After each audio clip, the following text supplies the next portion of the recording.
Sunday mornings, it was the thing for the fathers to go down with their boys. I don't think I ever saw any girls there. It was always the sons.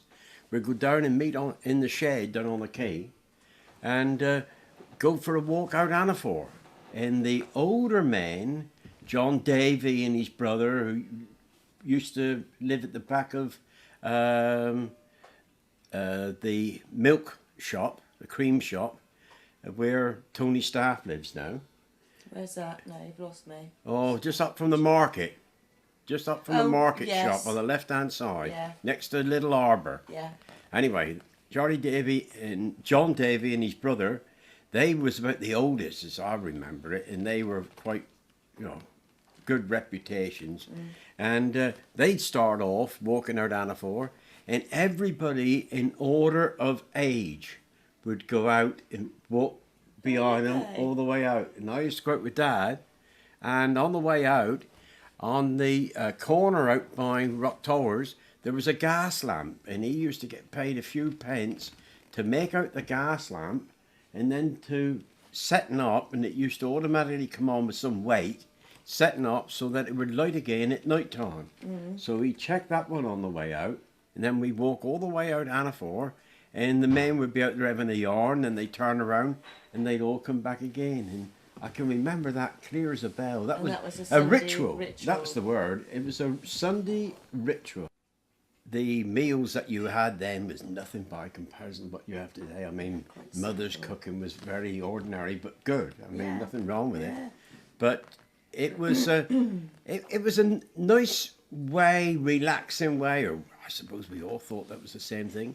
And then we used to go out there rabbiting, because before the bowling green was built, there used to be fields there with nice little hedgerows, and Father always kept ferrets.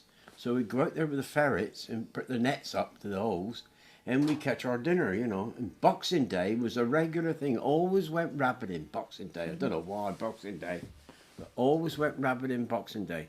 And I was so young that I couldn't kill a rabbit easy with me, and so Father cut off the end of a billiard cue because he was the secretary down at the West Looe reading room.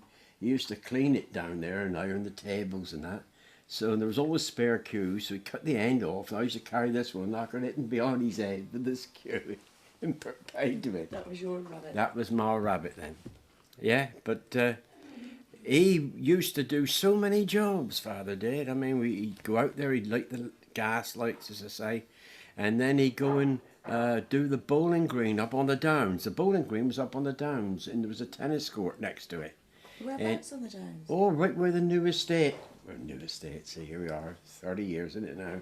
Right where the estate starts, as you come past the quarries, you come up Downs Lane, down past the quarry on the left-hand side, and then just in over there was the bowling green. Oh, right. And one day, there was a robbery, couldn't say a burglary, but somebody broke in and stole some of the stuff out of the shed up there, some of the equipment. And because Father was the caretaker, or groundsman up there, he got treated very suspiciously. They found out who 'twas, so no names, no pacto, but in those days, because there's still family about, and he was in a out of a state. He got himself really wound up about it. I remember Mother saying, well, we know it in you, but because he had access to it, and he thought, he might have been blamed for that. But he had any amount of jobs doing, and he chopped down trees and that.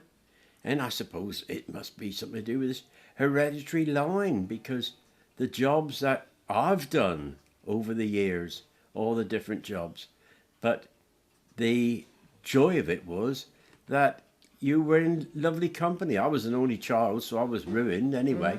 But I had the most wonderful parents in the world. I thought they were the greatest things since sliced bread. And they were strict teetotalers, because my father's family, they didn't drink. My mother's family drank too much, the boat dry sort of thing, and she saw the repercussions of that, so together they decided no drinking. And the one thing they asked me to do, and I respected it, I must have been 28, 29, before I had the first drink. All really? of that, yeah. Didn't you try a drink when you was like Wouldn't do it. 17, 18? Wouldn't do it. No, the lads, we used to get together. All the other lads used to drink, but I never would, and they used to take a mickey. But I wouldn't do it.